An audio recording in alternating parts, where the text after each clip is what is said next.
O sangue escorria pelo meu rosto, manchando minha blusa enquanto o carro avançava pelas ruas da cidade. Cada curva era um novo golpe.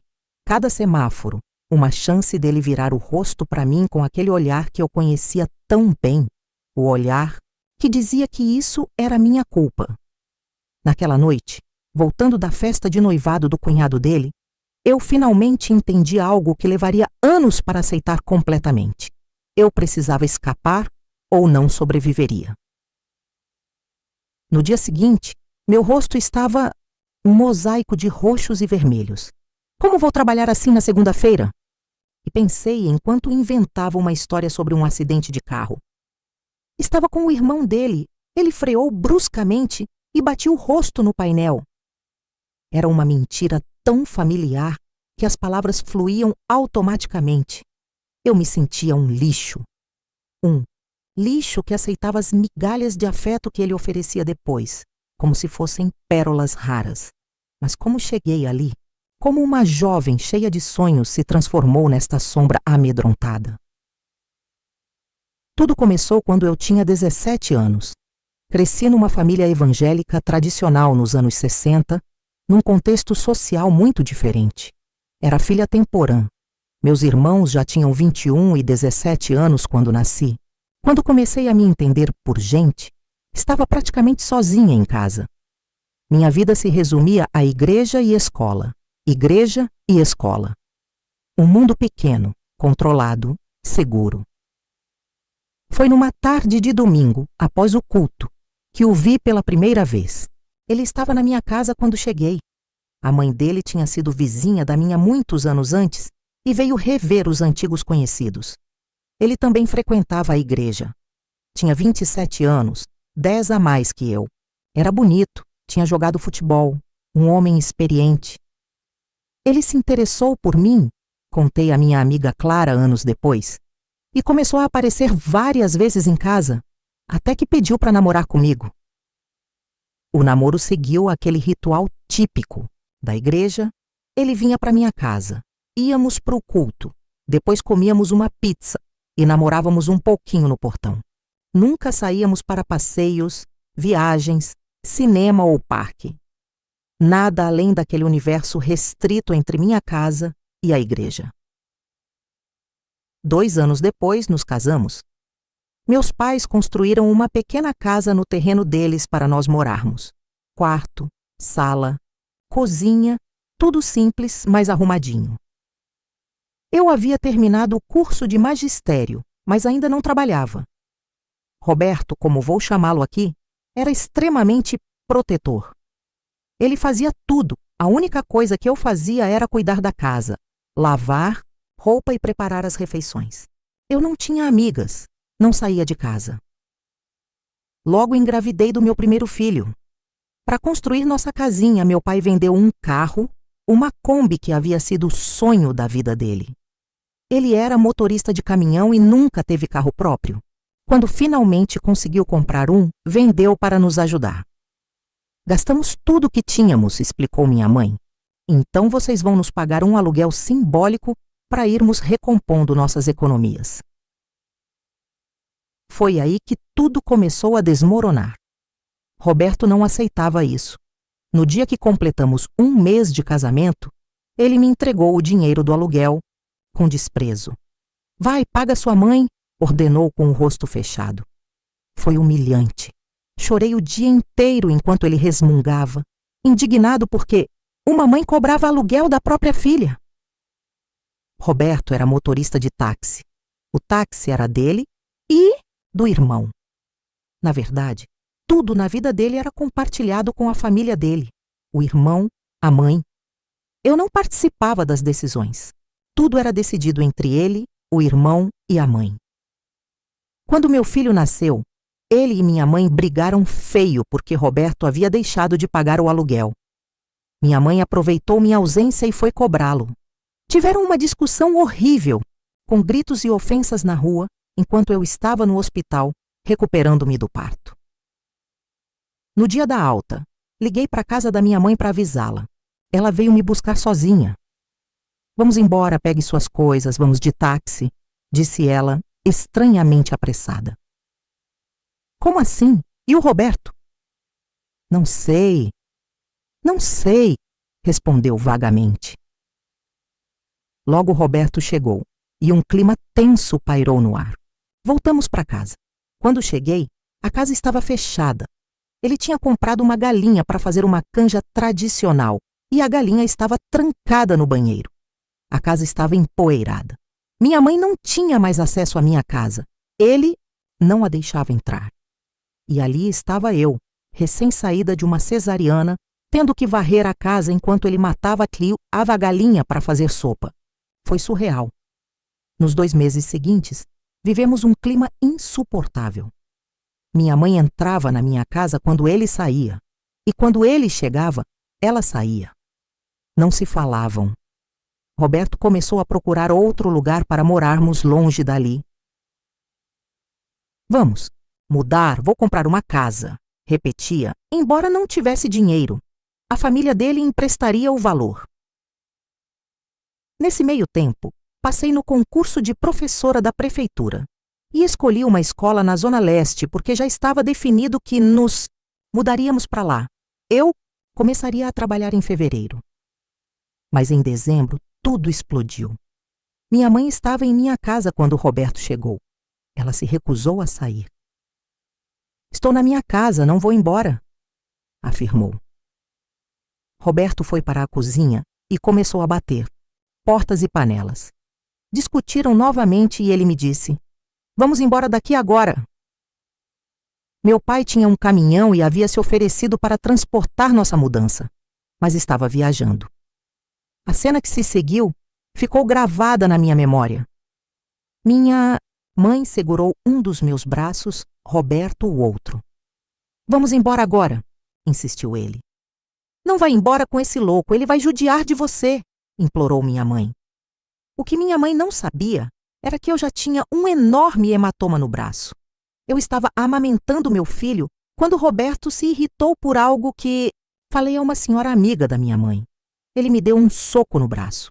Foi a primeira agressão física mais violenta, embora a psicológica já estivesse presente há tempos. Mãe, deixa. Vai lá fora um pouco, vamos resolver aqui, pedi, tentando acalmar a situação. Minha mãe saiu. Roberto também saiu, mas voltou com 2 vans. Enfiou nossas coisas dentro delas. Ele já tinha comprado um apartamento com o dinheiro da irmã. Minha mãe ligou para meu irmão mais velho. Ele veio, me abraçou e disse: você tem a gente. Se precisar de alguma coisa, chame. E assim fui embora para outro bairro, isolada da minha pequena família e dos poucos amigos que eu jamais tive. Roberto não suportava ouvir o nome da minha mãe. Usava palavras extremamente ofensivas para se referir a ela. Não queria vê-la nem pintada de ouro. Minha mãe ficou muito tempo sem ver meu filho. Vivi 1 ano naquele apartamento. Depois, Roberto comprou uma casa. A rotina era a mesma. Eu trabalhava, assinava um cheque no valor total do meu salário e entregava a ele. O dinheiro era para pagar a irmã, o irmão, sempre alguma dívida com a família dele. Eu não via dinheiro, não ia ao supermercado, não ia à feira. Tudo era ele quem fazia, quem trazia. Segundo ele, eu não precisava. Eu só saía para trabalhar, ia para a escola ali perto, mas não tinha contato com ninguém. Quando meu filho era bebê, a sogra cuidava dele. Logo depois, engravidei novamente e tive minha filha com 2 anos de diferença. Quando ela nasceu, meu filho estava aprendendo a usar o banheiro sozinho, um menino grande e gordinho. Você não tem como ficar com o bebê e com essa criança, decidiu Roberto. Ele vai ficar na casa da minha mãe. Todas as manhãs, ele saía levando meu filho para a casa da mãe dele e eu ficava sozinha com o bebê. Esse distanciamento rompeu meu vínculo com meu filho. Ele parecia ter apenas pai. Eu era apenas a empregada da casa. Fiquei 3 meses e meio dentro de casa com aquela bebê, sem sair para nada. A criança não podia sentir o cheiro de monóxido, não podia tomar poluição, vento, chuva, nada. Só dentro de casa. Quando voltei a trabalhar, meu filho voltou para casa Mas o laço já tinha sido rompido. O menino só queria saber do Dazidu, pai. Era pai, pai, pai, o tempo todo. E quando estava sozinho comigo, era muito difícil. A vida seguiu difícil. Roberto era extremamente violento.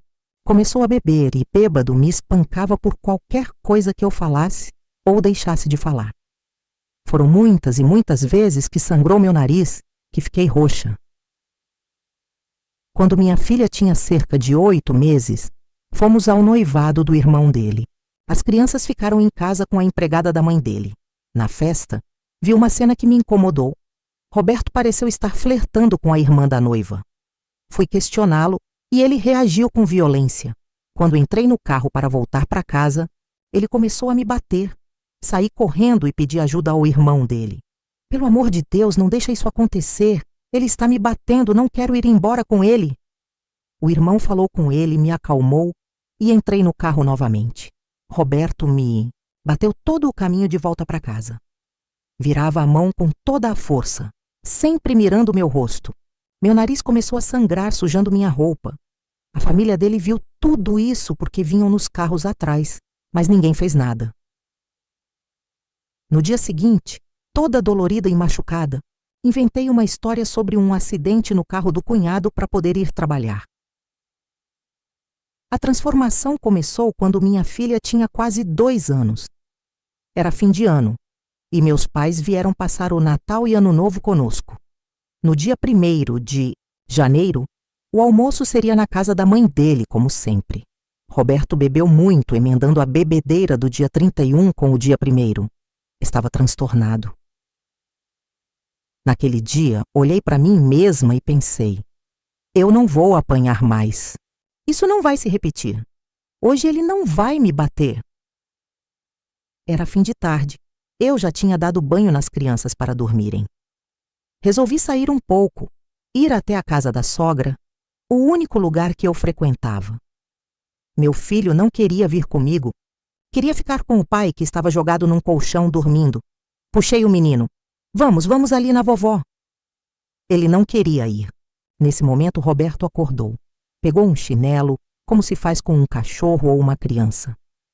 Vem aqui que eu vou te bater, ameaçou. Eu já tinha prometido a mim mesma que aquilo não aconteceria novamente. Peguei uma panela de pressão e avancei contra ele. Bati nele com a panela. Ele veio atrás de mim, me bateu, rasgou meu vestido, mas como as crianças começaram a chorar, pegou-as e foi para o fundo do quintal para acalmá-las. Desesperada, saí correndo para a rua. Não chega! Hoje eu não vou passar por isso. A rua estava cheia de gente, vizinhos e seus visitantes de Ano Novo. Roberto veio correndo atrás de mim, puxou-me pelo cabelo, eu tinha cabelo muito comprido, e me arrastou para dentro de casa, trancando os portões. Enquanto ele distraía as crianças nos fundos, lavei meu rosto e subi para um cômodo no andar de cima. Saí por ali, pulei para a casa de um vizinho pelo telhado e caí na propriedade do terceiro vizinho. As pessoas já tinham visto o que acontecia. Esses vizinhos, que eram da igreja, me esconderam. Roberto ficou na rua desesperado, me procurando com uma criança no colo e a outra pela mão. Dei o telefone da casa da minha mãe para a filha do vizinho ligar. Por sorte, meus pais não estavam em casa, apenas meu irmão. Ele pensou que algo tinha acontecido com meus pais, que estavam me visitando, e veio imediatamente. Em menos de meia hora, meu irmão chegou. Os vizinhos indicaram onde eu estava. Roberto deixou as crianças em algum lugar e foi ao meu encontro. Ele e meu irmão brigaram fisicamente. Roberto arranhou o rosto do meu irmão, que revidou. Quando os dois chegaram à casa do vizinho, Roberto queria que eu voltasse para casa com ele. Mas meu irmão me tirou dali, colocou-me no carro e me levou para a casa de amigos que eu nunca tinha visto na vida. Cheguei lá com o rosto machucado, o vestido rasgado, destruída, mas decidida. Decidi que não apanharia mais. Depois fui para a casa do meu irmão, que morava na casa que minha mãe construíra para mim inicialmente. Dali, meu irmão me levou à delegacia da mulher. Prestei queixa e passei pelo exame de corpo de delito. "O que você faz?", perguntou o médico. "Sou professora." "E ele?", motorista de táxi. É por isso, explicou o médico. Ele quer te humilhar, quer te rebaixar de todas as formas, por isso faz isso com você. No dia seguinte, começou a luta para buscar meus filhos. Minha filha, de 2 anos, ainda mamava no peito. Consegui pegá-la, mas meu filho não quis vir comigo. Ele não gostava de mim. Não tínhamos vínculo de mãe e filho. Logo recebi uma ligação da igreja. Um representante me questionou. Seu esposo veio aqui e disse que você foi embora com seus filhos. Que negócio é esse? Está pensando o quê? Contei minha versão e a pessoa ficou constrangida, mas mesmo assim concluiu. Isso não é motivo para uma separação. O único motivo para uma separação é o adultério. E ele não cometeu adultério, não tem outra mulher. Toda aquela violência, toda aquela destruição de mim não era motivo suficiente para um divórcio segundo a igreja. Depois dessa ligação, foi marcada uma reunião com os anciãos e cooperadores da igreja. Meu irmão disse, você pode ir, mas vou com você. Fui com minha bebê e meu irmão. Aquela roda de homens ouviu minha história e a dele, mas o veredito foi o mesmo. Você tem uma família, tem filhos, ele é seu marido e esse vínculo não se dissolve assim. Ele não pecou, você tem que voltar. A reunião foi horrível para mim. Minha filha queria mamar, queria brincar. Além disso, ela estava aprendendo a usar o banheiro. Como eu nunca tinha acesso a dinheiro, tudo era Roberto quem comprava e resolvia. A sogra tinha comprado calcinhas de nylon para minha filha na feira. Ela as usava, mas se incomodava e queria tirá-las. Ninguém entendia o que estava acontecendo. Tira, mamãe, tira, pedia a menina, enquanto eu tentava explicar minha situação àqueles homens conservadores e tradicionais, cada um com sua família perfeita, querendo que a minha, de repente, se transformasse em algo semelhante. Fiquei 18 dias na casa da minha mãe. Por fim, meu filho acabou vindo também, mas não podia ver o pai, porque se o visse, grudava nele e não queria ficar comigo de jeito nenhum. Meu irmão me deu dinheiro. Fui a uma loja, comprei roupas, calcinhas de algodão para minha filha, uma roupinha verde para ela que nunca saiu da minha memória. Foi a primeira roupa que comprei para minha filha, que só usava roupas doadas ou compradas por ele. Embora eu trabalhasse, nunca tinha acesso ao dinheiro. Cheguei a perder a noção do valor das coisas por causa da inflação galopante da época. Perdi a noção do que o dinheiro comprava, porque fiquei 5 anos sem comprar absolutamente nada. Mas não aguentei aquela separação. Não tinha estrutura para ficar sozinha, embora minha família me desse todo o apoio. Meu irmão mais velho, minhas sobrinhas, minha mãe, meu pai, e especialmente aquele irmão que me ajudou a sair, todos me apoiaram. Ele se opôs veementemente ao meu retorno. Se você voltar para ele, ele vai te matar. É isso que vai acontecer. Mas eu não tinha forças para sustentar aquela separação naquele momento. Voltei para casa, voltei ao trabalho, com promessas de que tudo seria diferente. Agora vamos ao supermercado fazer compras juntos. Você escolhe o que quer comprar. Por alguns meses, as coisas pareceram melhorar. Mas logo ele começou com outro discurso. A gente tem problemas. A gente briga porque você trabalha. Você quer se achar, quer se crescer para cima de mim. Pressionada, fui à escola onde trabalhava e pedi exoneração. Eu tinha um cargo público efetivo, com quase 5 anos de trabalho, e desisti dele. Pensei, nem vejo dinheiro mesmo, para mim não vai fazer diferença. E me tornei ainda mais vulnerável. Mas havia uma semente em mim, uma força que começava a crescer. Comecei a ir ao orelhão e ligar para minha sobrinha, que tinha quase minha idade e estudava psicologia. Enquanto meus filhos brincavam na calçada, eu conversava com ela. Você precisa voltar a estudar, fazer faculdade, ela aconselhava. Vai ao posto de saúde, procura fazer um tratamento, conversa com uma psicóloga. Aquelas palavras eram alimento para minha alma, regando a semente de força que crescia dentro de mim. Fui ao posto de saúde, conversei com a psicóloga que concordou em me atender. Na primeira consulta, minha demanda era consertar esse casamento. Tinha questões que queria resolver, mas logo entendi que quem precisava de conserto era eu. Quando contei a Roberto que estava fazendo terapia, ele zombou. Isso é coisa de gente louca. Você deve estar precisando mesmo. Ele continuava me humilhando e rebaixando constantemente. Quando eu queria cortar as pontas do cabelo, era ele quem cortava. Quando quis fazer depilação com cera nas pernas, foi ele quem fez. Eu não ia a lugar nenhum. Não podia conversar com vizinhas. Se ele me visse conversando com alguém e chegasse, era motivo para uma briga absurda. A escola onde eu trabalhava ficava praticamente em frente à nossa casa. Às vezes, os professores saíam para a área externa. Roberto ficava o tempo todo circulando de carro pelos arredores, vigiando. Ele ia à casa da mãe, da irmã, passeava enquanto eu trabalhava, porque era ele quem cuidava das crianças durante meu horário de trabalho. Ele chegava faltando 3 minutos para eu entrar no trabalho, e eu saía às 19 horas.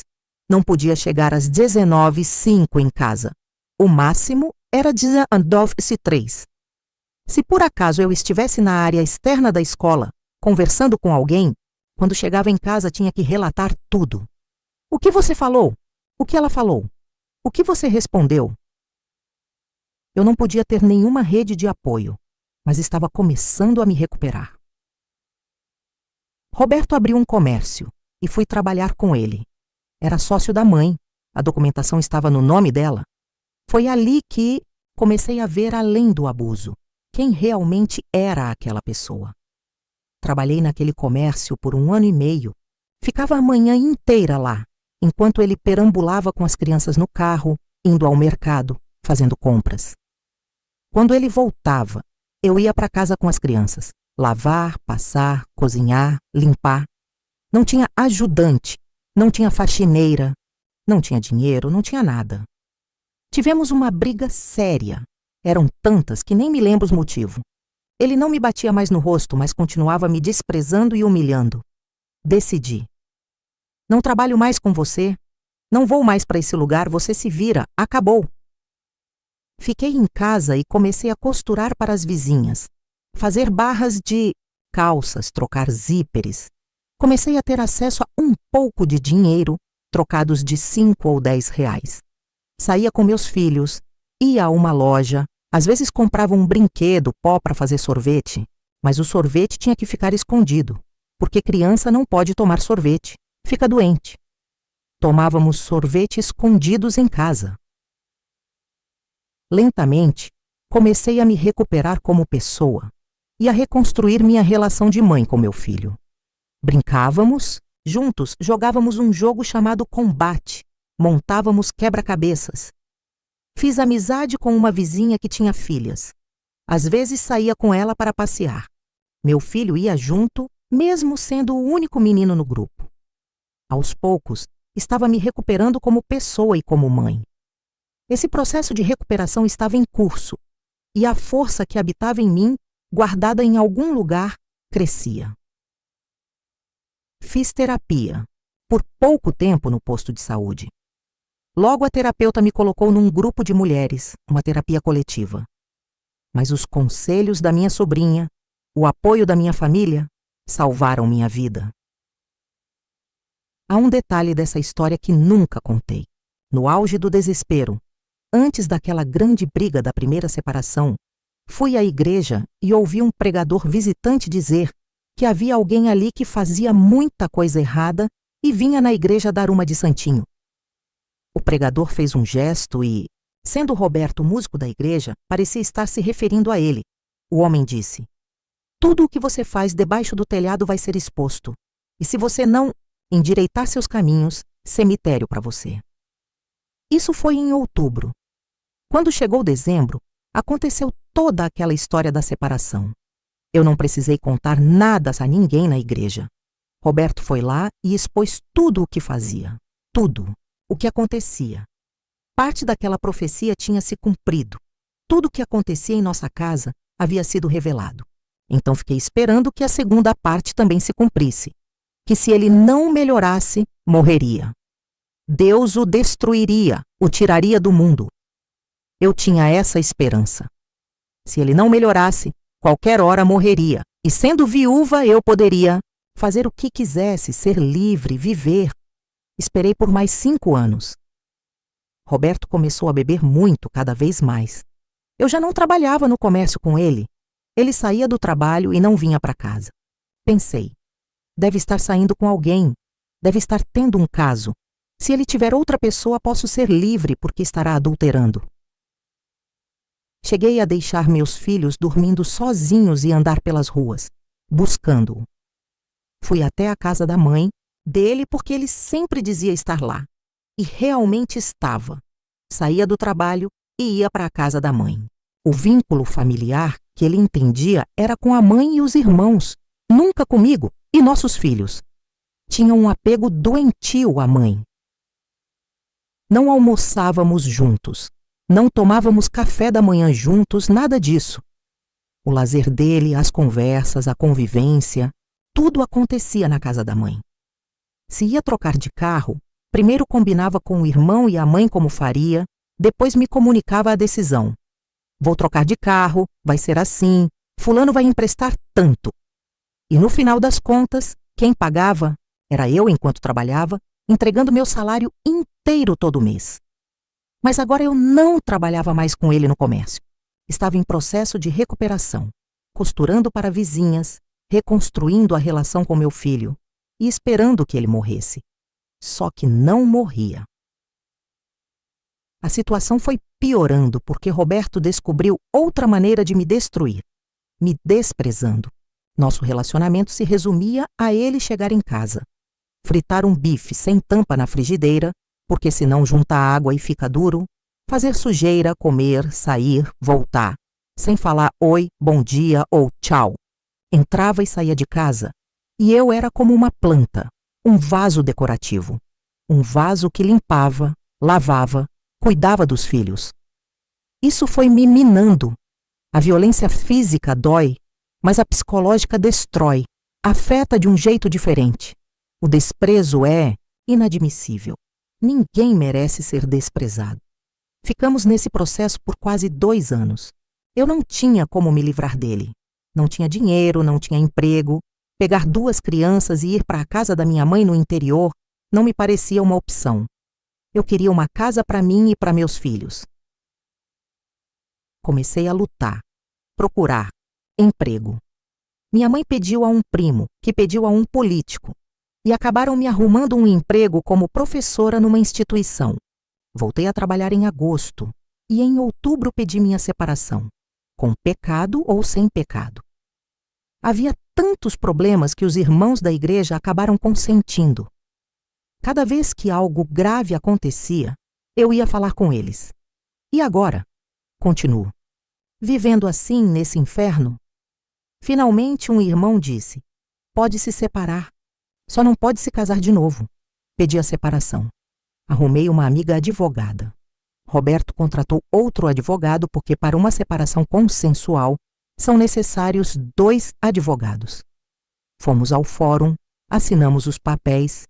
O juiz me perguntou: senhora sabe que está abrindo mão da pensão? Sei, respondi. Roberto estava registrado em carteira profissional, ganhando 2 salários mínimos como funcionário de um comércio da irmã. Pagaria 30% desse valor como pensão, fosse para mim e para as crianças ou só para as crianças. Não vai alterar. Em nada, continuei. Estou abrindo mão da pensão só para as crianças. Isso aconteceu em outubro, mas ele não saía de casa.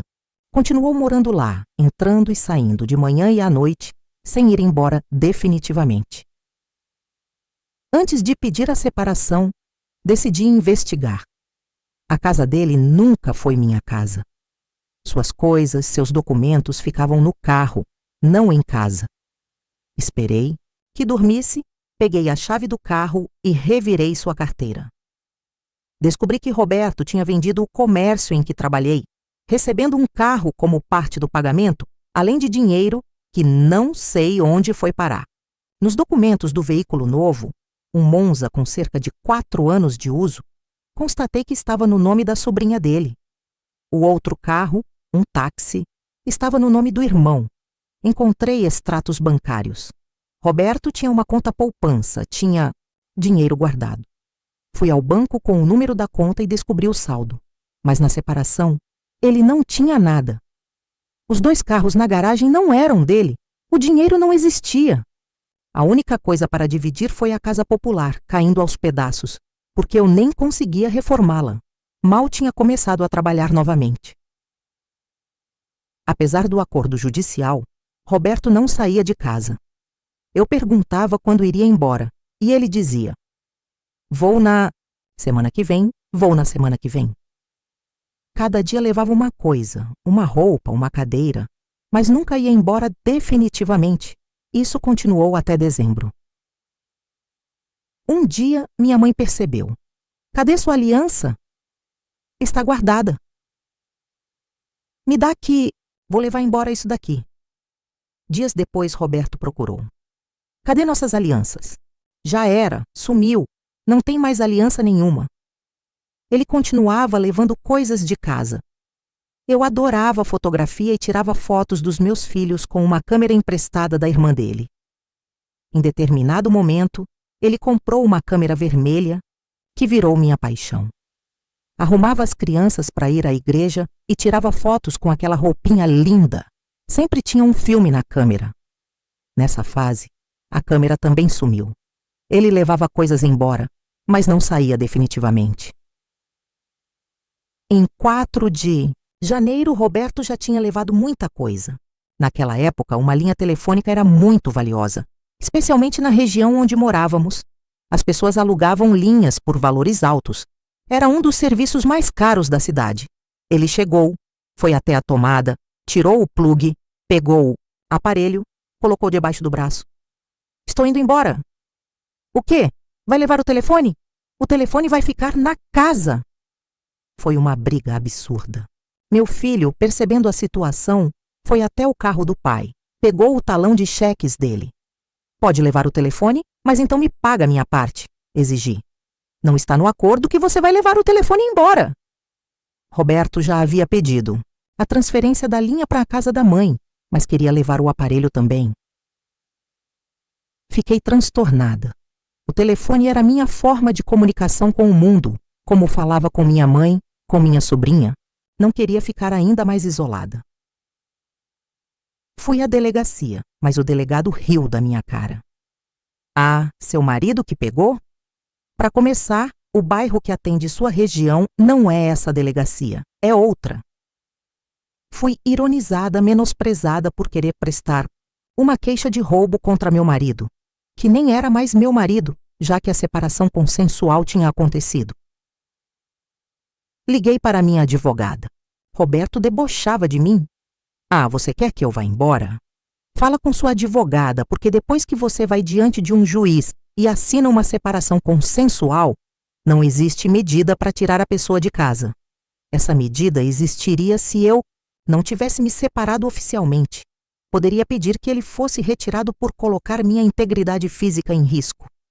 Mas depois que fomos diante do juiz e assinamos a separação consensual, não cabia mais essa ação judicial." Roberto ficou lá até janeiro. No dia em que pegou o telefone, fui à casa de uma vizinha e liguei para meus irmãos. Eles vieram e houve uma briga horrível com gritos e baixaria total. Meu irmão foi atrás de Roberto, até a casa do advogado dele, porque Roberto achava que tinha direito a levar a linha telefônica. O advogado esclareceu. "Isso não cabe no acordo, está errado." Roberto, com toda aquela arrogância, teve que voltar para casa com o aparelho, conectá-lo novamente e cancelar o pedido de transferência da linha. Naquele dia, meus irmãos foram às lojas de material de construção, compraram vários cadeados e trocaram todos os do portão. Mesmo assim, na última noite, Roberto veio bêbado querendo dormir lá. Foi a última vez. Minha vida começou. No domingo seguinte, fiz aniversário. Era janeiro. Houve um churrasco na minha casa com meus irmãos, sobrinhos e filhos. Eu nunca recebia minha família em casa. Ninguém me visitava. Vivia trancada, ilhada do mundo. Agora havia uma festa de aniversário para mim. Eu já trabalhava, meus filhos estudavam. Minha vida estava recomeçando. Apesar de tudo que passei, tinha uma força muito grande. Comecei a dar aulas e continuei costurando para complementar a renda, pois precisava refazer minha vida. Com aproximadamente 2 anos, realizei o grande sonho da minha vida: ter um carro. Eu só andava de ônibus com as crianças, tentando passar meu filho, já grande, por baixo da catraca para economizar na passagem. Consegui comprar um carro, ainda morando naquela casa popular, que teoricamente deveria ser vendida, mas Roberto fazia de tudo para impedir a venda. Ele transitava por aquela rua, vinha constantemente à minha porta. A casa representava algo que ainda era dele. Aquela mulher, aquelas crianças, aquela casa. Tinha um apego ao lugar. Cheguei a ir com ele a uma imobiliária para colocar a casa à venda. Liguei para minha cunhada. Liga na imobiliária, procura uma casa para vender. Mas nunca havia casa alguma disponível. Ele ia lá e dizia que não estava vendendo. Não queria que a casa fosse vendida. Mas eu estava em franca recuperação. Ninguém me segurava mais. Tirei carta de motorista, comprei meu primeiro carro, o grande sonho da minha vida. Adorava pegar as crianças, colocar sacolas com as roupas que costurava durante a semana, vendia meu trabalho para a família e ir para a casa da minha mãe no interior. Era a festa da vida. Antes eu ia de ônibus e um dos meus irmãos me trazia do volta. Agora eu tinha meu próprio carro. Viajei. Fui à praia com amigos. Reencontrei uma amiga que perdera de vista. Fiquei 7 meses com esse carro, até que finalmente a casa foi vendida. Foi uma permuta. Roberto ficou com dinheiro e eu com um apartamento popular, num lugar horrível, mas era meu, tinha escritura no meu nome, só meu. Na mudança, perdi o telefone, que fazia parte do acordo. No prédio onde fui morar havia PABX, um sistema de ramais. Uma linha para um prédio inteiro de habitação popular. Um caos. Mas era o que havia disponível. Mudei num sábado, arrumando tudo com a ajuda do meu irmão e amigos. No domingo, minha cunhada trouxe meus pais, já idosos, para conhecer meu apartamento. Nesse meio tempo, aconteceu algo muito doloroso. Enquanto eu ainda trabalhava no comércio com Roberto e lutava para me separar, tivemos uma briga. Pedi ajuda ao meu pai. Ele veio conversar com Roberto, que negou tudo. Imagina, não é nada disso. Ela está exagerando. Levantei minha blusa e mostrei ao meu pai que estava roxa, pois Roberto havia rasgado minha roupa. Já não eram tapas no rosto, mas meus braços estavam machucados. Meu pai foi embora, dirigindo seu caminhão e o abandonou no meio da rua. Minha mãe foi buscá-lo. Vai lá arrumar aquele carro que você deixou. Meu pai não conseguia mais falar. Teve um derrame saindo da minha casa para a dele. Isso me feriu profundamente, porque eu era a única filha mulher, a caçula. Tinha uma ligação muito forte com meu pai. Ele não aguentou ver aquela cena. Talvez eu não devesse ter exposto meu pai daquela maneira, mas estava desesperada, precisava de ajuda. Foi o primeiro derrame dele. Ficou com sequelas na fala e no andar. Mas a vida seguiu. Voltando à mudança. Saí feliz, recebi meus pais no novo apartamento e fui à igreja à noite com as crianças. Estava tão feliz que quase me levantei para dar um testemunho de agradecimento. Mas achei melhor não. Quando saí da igreja para voltar para casa, meu carro havia desaparecido. Foi roubado na porta da igreja. Aquele carro era um amor na minha vida. Não tenho vergonha de dizer isso. Era apenas um objeto, mas foi desejado por 35 anos. Eu tinha 35 anos quando tirei minha carteira e comprei esse carro, e agora ele tinha sido roubado. Liguei para uma amiga, para meus irmãos. Eles vieram, vasculharam o bairro inteiro, mas não encontraram. Fui à delegacia prestar queixa, registrar boletim de ocorrência. O carro, é claro, nunca mais foi encontrado. Era um Fusca lindo, importante no processo de reconquistar minha liberdade. Um amigo do meu irmão, que frequentava um centro espírita, comentou que ouviu lá que isso era coisa do meu ex-marido. O marido de uma vizinha que frequentava os bares do bairro ouviu dizer que foi o taxista que mandou roubar o carro. Não tenho certeza. Não é uma acusação, apenas uma hipótese. O carro nunca foi encontrado. Roberto tinha antecedentes e coragem para fazer algo assim, mas não posso afirmar. Meus irmãos se mobilizaram. Meu pai vendeu aquela velha caminhonete, um deu um pouco de dinheiro, outro também contribuiu. E me presentearam com outro Fusca. Não fiquei totalmente sem carro e o processo de recuperação continuou a todo vapor. Era como se eu fosse um pássaro, um avião, um foguete. Quando mudei para o apartamento, perdi minhas costurinhas, ficando apenas com o salário, que não era muito. Mas continuei buscando. Prestei concurso novamente, passei em 2 e cheguei a acumular 3 empregos. Trabalhava de manhã, de tarde e de noite. Não aguentei muito tempo, só 8 meses, e desisti de um, mantendo 2. Consegui sair do apartamento popular e comprar uma casa maravilhosa, onde fui muito feliz, com espaço para toda a minha família e amigos. Tinha um quintal enorme, cabia todo mundo. Foi muito bom o tempo que morei lá. Comprei outro carro, conseguindo um modelo mais novo. Passei em novos concursos da prefeitura, fiz 2 cirurgias plásticas. Hoje precisaria refazê-las, mas na época foram maravilhosas. Com muita luta, entrei na faculdade e fiz pedagogia. Meus filhos estudando, a vida caminhando, e eu vivi uma lua de mel comigo mesma por anos.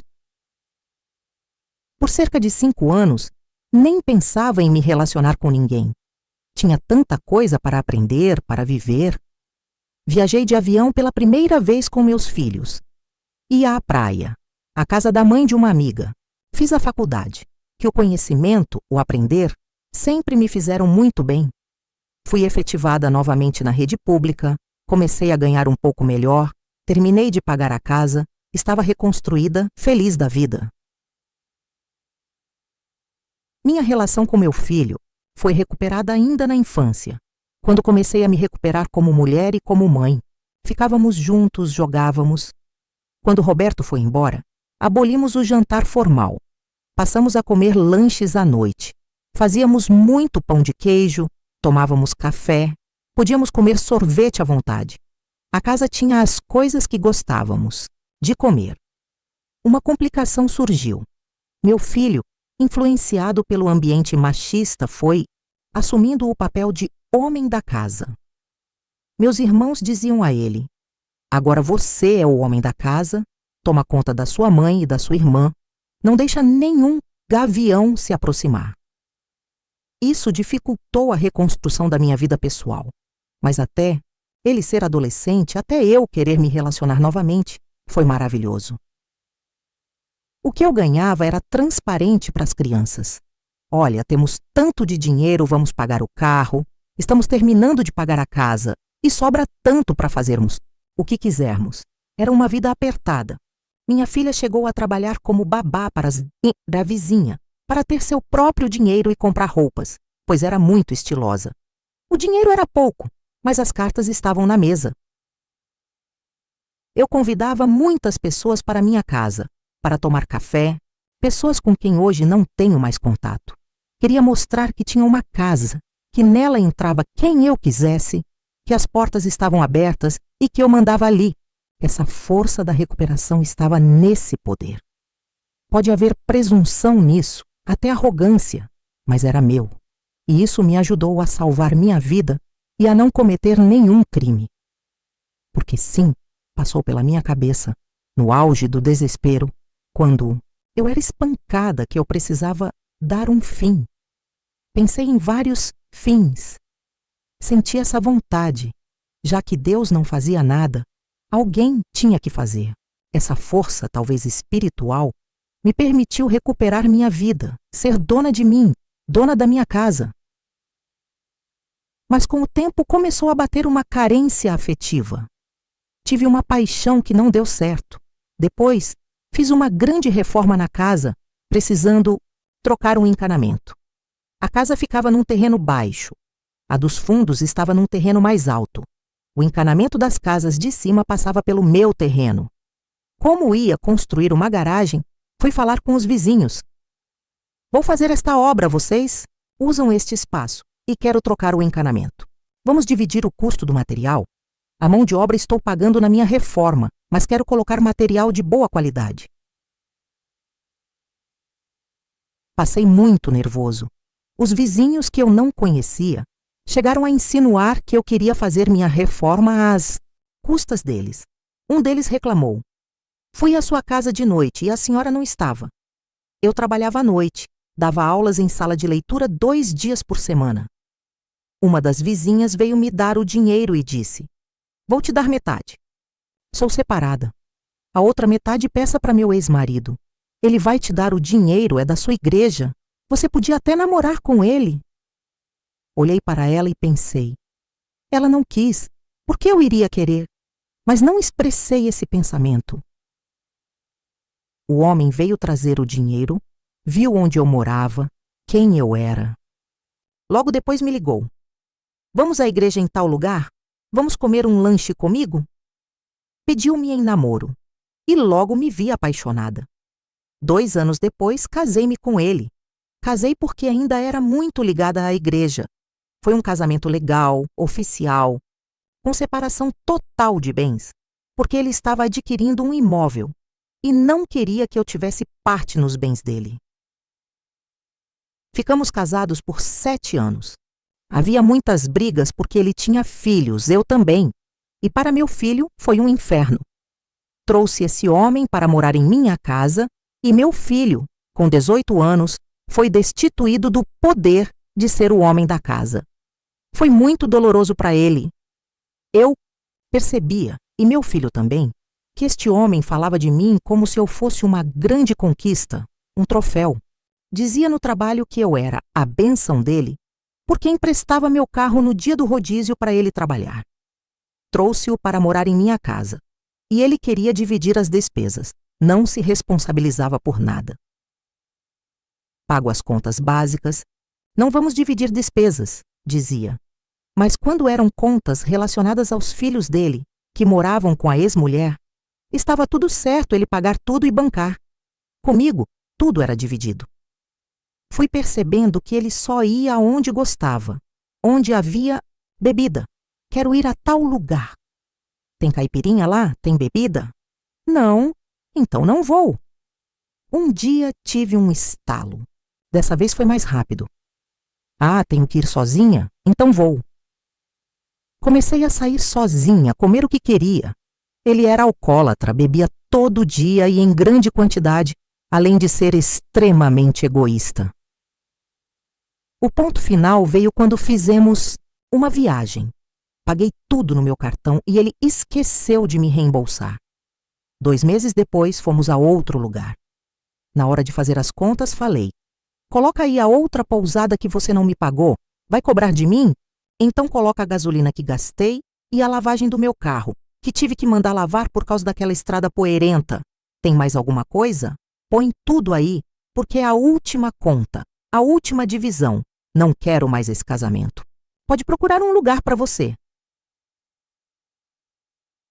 Fui ingênua. Isso aconteceu em agosto. E deixei-o ficar morando na minha casa até dezembro, até ele arrumar um lugar que comprou e reformou. Ele já ganhava muito dinheiro construindo pequenos imóveis para vender. Como éramos casados, eu precisava assinar as vendas, embora não tivesse direito a nada por causa da separação total de bens. Ele achou ótima a separação porque não precisaria mais da minha assinatura.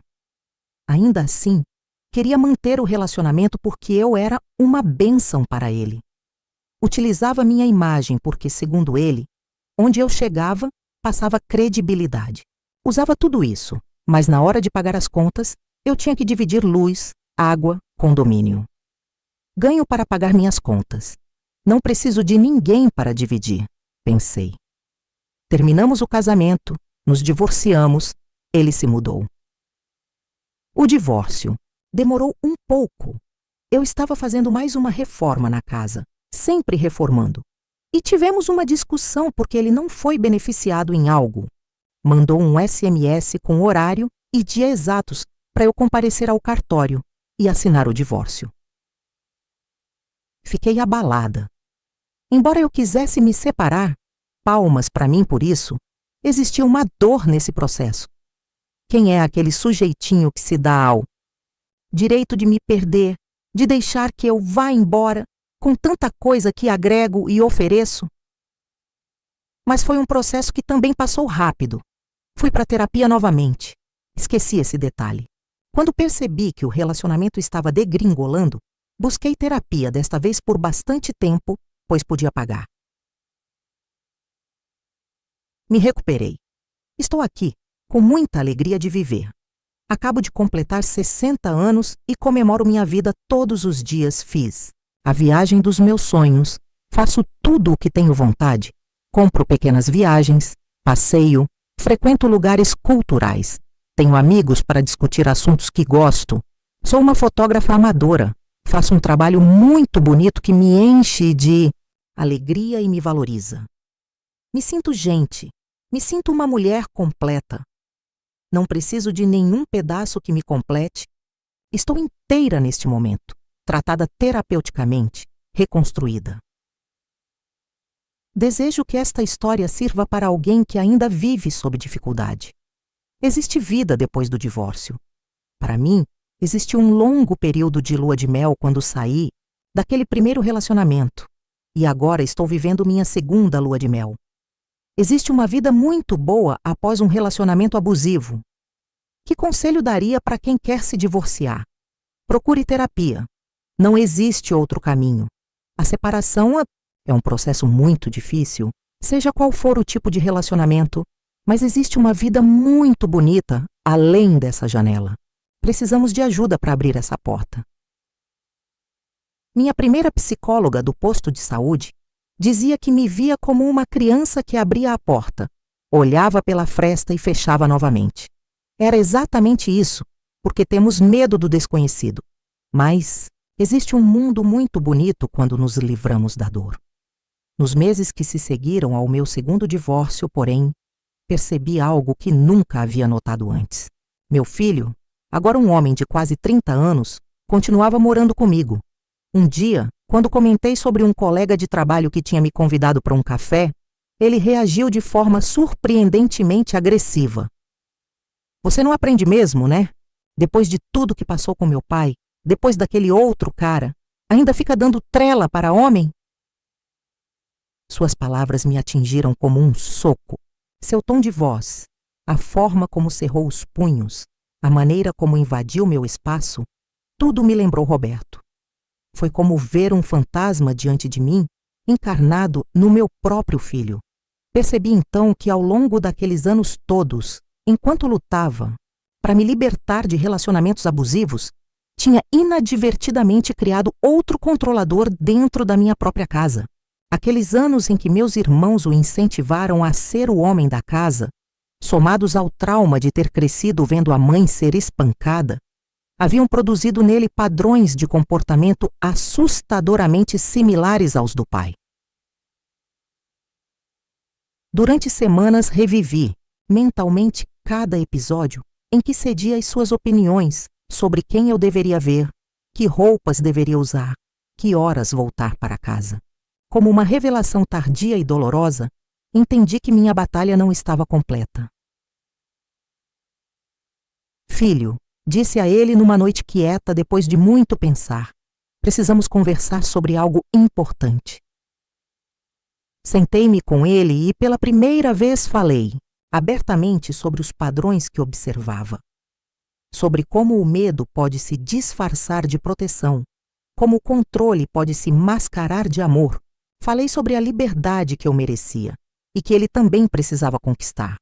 A liberdade de viver sua própria vida, formar sua família, sem carregar o peso de proteger a mãe. Foi uma conversa difícil, com lágrimas de ambos os lados. Ele negou no início, ficou bravo, saiu batendo a porta. Voltou 3 dias depois de cabeça baixa, admitindo que talvez eu tivesse razão. Foi o começo de um novo processo de cura. não só para mim, mas para ele também. 6 meses depois, ele se mudou para seu próprio apartamento. Começou a fazer terapia por conta própria. Nossa relação, aos poucos, foi se reconstruindo sobre novas bases, de respeito mútuo, não de controle. E eu? Aprendi que a libertação é um processo contínuo, que as gaiolas que nos prendem nem sempre têm barras visíveis. Às vezes são feitas de medos, hábitos e padrões tão sutis que nem percebemos que continuamos presas. Hoje, aos 62 anos, finalmente posso dizer que sou verdadeiramente livre.